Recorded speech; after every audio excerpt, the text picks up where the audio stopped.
El Señor esté con vosotros. Y con tu espíritu.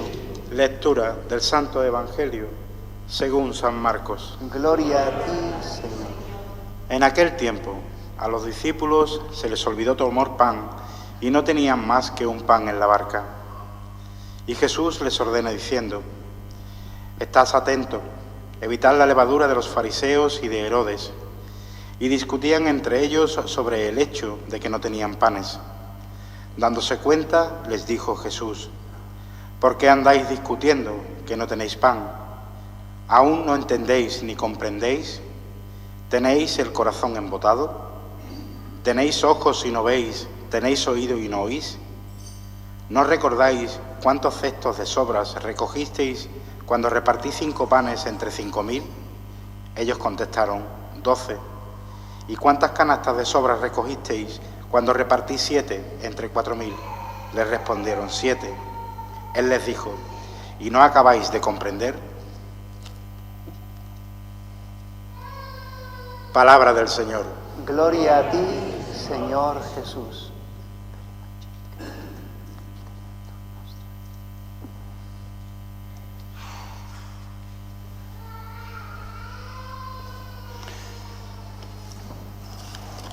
Querida Hermandad del Santísimo Cristo de la Lanzada, Virgen de los Dolores, Virgen del Patrocinio, San Juan Evangelista, Santa María Magdalena, queridos hermanos de la Hermandad y queridos hermanos todos que venimos en estos días a vivir estos misterios del encuentro con Jesucristo, que ha vivido el misterio que nosotros llamamos el misterio de Pascua.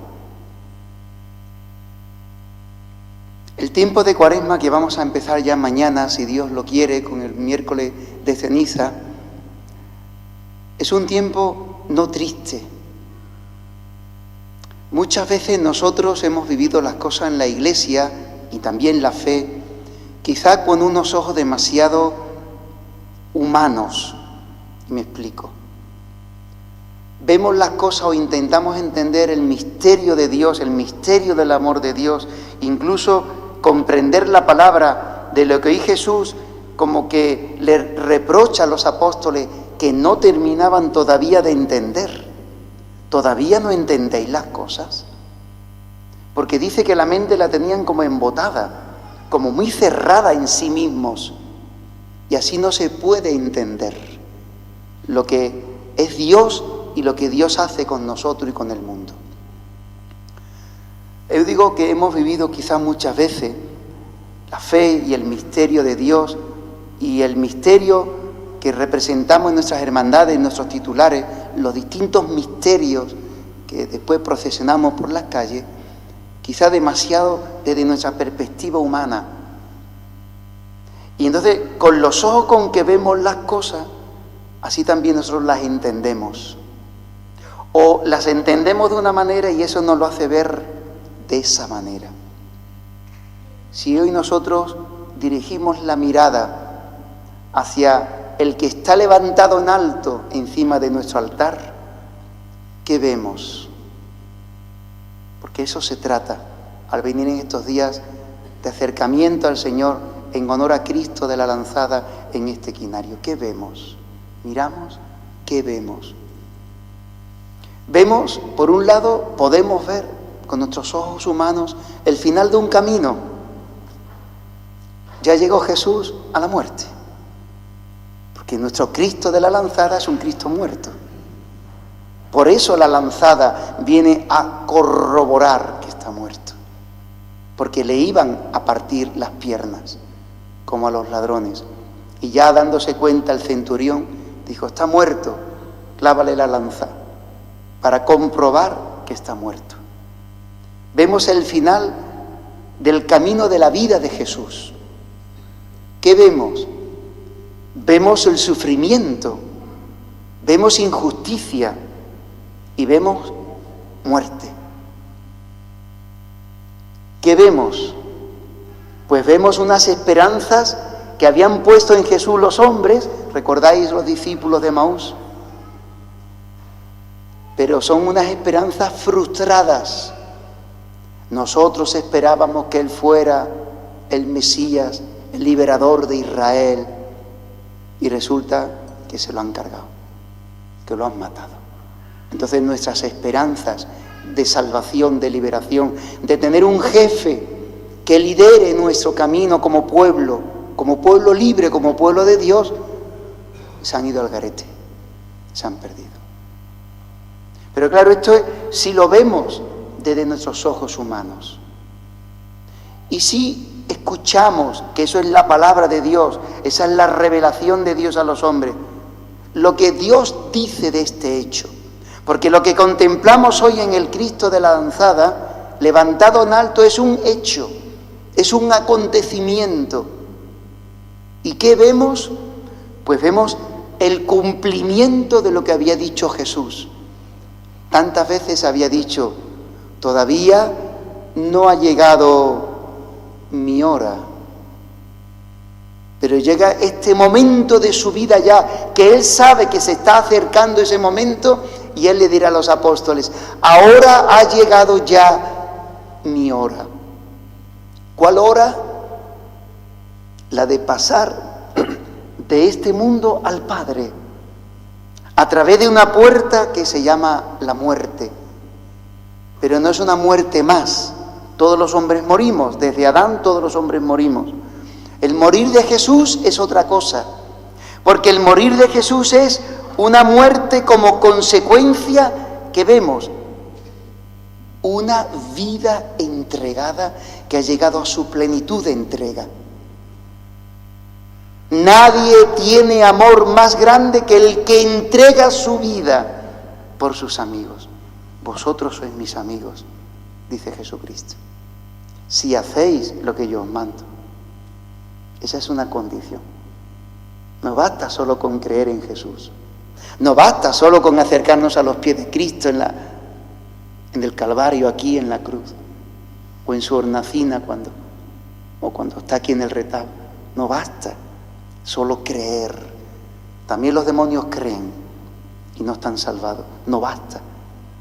Se necesita contemplar en este Jesús que Él ha subido a la cruz y Él ha entregado su vida por mí, por mis pecados, por lo que en mí manda a Dios a la muerte, y no me lo reprocha y no me lo recrimina, y ahí le ponemos los nombres que cada uno hace con sus pecados: las mentiras, el odio, la doblez, la hipocresía. La palabra nos habla hoy de hipocresía.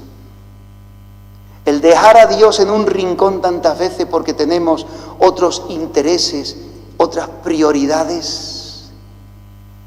Y Él no deja de ser tantas veces el segundo, el tercero, el último en mi vida, porque tengo otros intereses en los que dedico mi vida y mi tiempo. ¿Qué vemos? Pues vemos que lo que Dios había prometido lo cumple. Habéis visto, la palabra de hoy viene también providencial, como cada día. La primera lectura, el apóstol Santiago nos habla del sufrimiento, de una vida entregada, de un momento de prueba. Y dice la palabra, bienaventurado el hombre que sufre la prueba, porque una vez superada recibirá la corona de gloria y la corona de la vida. Y eso es lo que cuando miramos a Cristo en lo alto de la cruz, ya muerto, eso es lo que contemplamos. Jesús ha sufrido la prueba. La prueba. Él no tenía que pasar por ahí. Lo ha sufrido por nosotros, para que nosotros no tendramos que sufrir esa prueba de una vida que al final se va al garete por toda la eternidad. Porque el pecado nos aleja de Dios. Y esta es la obra de la salvación. Que Dios, amándonos porque nos ama con un amor tan grande, tan infinito, tan eterno, tan sin medida, nadie... ¿Cuál es la medida del amor? Decía San Agustín. ¿Sabéis? Amar sin medida. O sea que la verdadera medida del amor que Jesús nos ha mostrado abriendo los brazos en la cruz es que no ha tenido límites. para amarnos. Y si esto que nos dice la palabra, si esta contemplación del misterio de Cristo no hace ni siquiera que te mueva algo por dentro, entonces tendrías que ver que a lo mejor estamos muy podridos por dentro, porque estamos insensibles a un amor tan grande. Nos tendríamos que replantear dónde estamos, y eso es a lo que viene el tiempo de Cuaresma. La Cuaresma es un camino, 40 días, y es un camino que va a una meta. Por eso la mirada, ¿hacia dónde ponemos la mirada? A Cristo crucificado, el misterio de Pascua. Cuando decía al principio, quizá hemos estado acostumbrados a una fe de sufrimiento, a mirar a Cristo solamente como un sufriente, a mirar a Cristo solamente con la resignación del dolor. Tienes que resignarte, tienes que aguantar, Hemos vivido muchas veces así la fe. Claro, si Él lo ha sufrido, yo no puedo ser de otra manera, también lo tendré que sufrir. Y si mi marido bebe, pues tienes que aguantarte. Y si mi mujer se va o me abandona, tienes que soportarlo, lo tienes que aceptar. En el cristianismo no existe este verbo, tienes que, como si fuera un hacha de Dios que cae sobre nuestra cabeza y nos corta el cuello. Tienes que, no. El cristianismo es una buena noticia, es un anuncio. Mira el amor que Dios te tiene en tus pecados, que no te rechaza, que no te desprecia, que no te juzga, que no piensa mal de ti, que viene a mostrarte cuánto te quiere. Por eso este tiempo cuaresmal es para meternos más, profundizar todo lo que podamos, adentrarnos en el misterio de Cristo. El tiempo de Cuaresma, intentaremos verlo también en estos días de Quinario, es un tiempo para profundizar en nuestro bautismo, para que asumamos el morir de Jesús en nuestro vivir, asumamos una forma de vivir.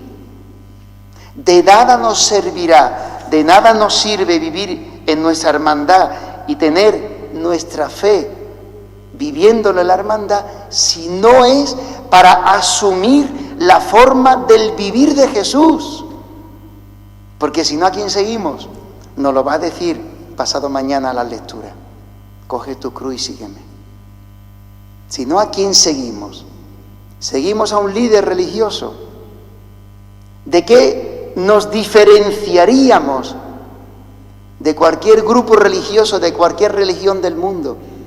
Si en nosotros no se transparenta el vivir de Jesús, vencedor de la muerte, vivo y resucitado.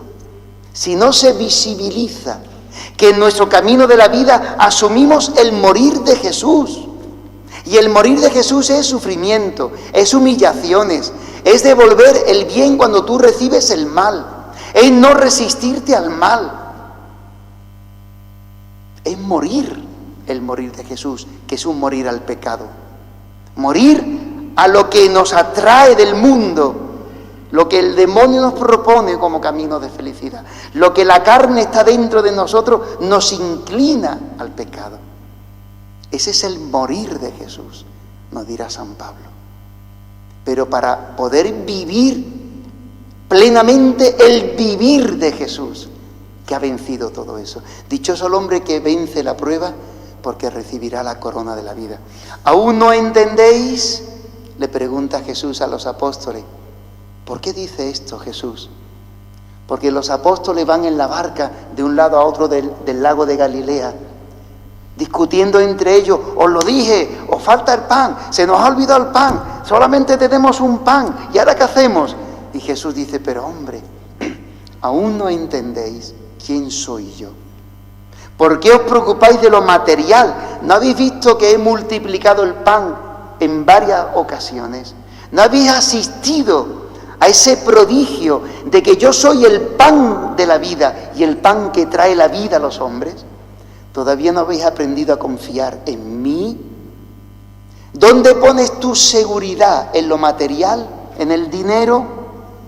en lo económico, en lo que te da tranquilidad en el banco, en lo que te quita las preocupaciones materiales. Ese es el pan de lo que ellos se preocupan, que dicen, no tenemos suficiente pan. Y Jesús dirá, ¿y todavía no entendéis que yo cubro todas vuestras necesidades? Te falta fe, te falta confianza, te falta abandono en las manos del Padre. Por eso decía Jesús, y termino, ¿por qué preocuparos del vestido? ¿Por qué preocuparos de la comida? ¿Por qué preocuparos del mañana? Ya mañana se preocupará de sí mismo. Buscad primero las prioridades. Buscad primero el reino de Dios y su justicia. Y todo lo demás, comida, vestido y necesidades, se os dará por añadidura. Por añadidura. Aquel que pone su confianza en el Señor nunca queda defraudado. Dios le proveerá lo que necesita cada día. Ay, pero eso yo no me lo termino de creer. Claro, nos falta abandono, confianza, fe. Para eso es este tiempo de Cuaresma. Miremos dónde estamos hoy situados, ante la luz de esta palabra, ante la luz de esta contemplación del Cristo levantado en alto en el Calvario, pero que es un Cristo que ha amado hasta el final. Él sí ha confiado en su Padre. Él sí ha sabido entregar la vida, no mirándose a sí mismo, sino obedeciendo al Padre. Y así ha cargado con nuestros pecados y los ha destruido en la cruz. Ese es el camino nuevo que nos decía Santiago en la primera lectura. Hablaba del bautismo, que habéis recibido todo, lo tenemos. Por eso el tiempo de Cuaresma es renovación en la Pascua de nuestro bautismo, porque hemos escuchado la palabra de la fe, pero solamente está activa en nosotros y realiza milagros en nosotros si creemos, si te abres, si te fías, si pones en él la esperanza. Dichoso el hombre, decía también el Salmo responsorial, que el Señor enseña a quien el Señor educa. Pidámosle al Señor tener hoy esta mirada para profundizar en el misterio pascual de Cristo, que es una cosa muy profunda y que normalmente no nos damos cuenta de lo que significa. Y ahí está nuestra salvación, mi salvación personal y la tuya y la de todo hombre. De tal manera que nuestra vida cobrará luz y sentido en la medida en que nosotros estamos enraizados y nuestra hermandad en el misterio pascual de Cristo. Eso es lo que celebramos en la Eucaristía. Mysterium Fidei, decimos, el misterio de la fe. Anunciamos tu muerte, proclamamos tu resurrección. Tú lo has hecho por mí, por mi salvación. ¿Cómo vivir al margen de este misterio cada día, cada semana con la Eucaristía? Hay que adentrar. Vamos a intentar profundizar en estos días en este misterio.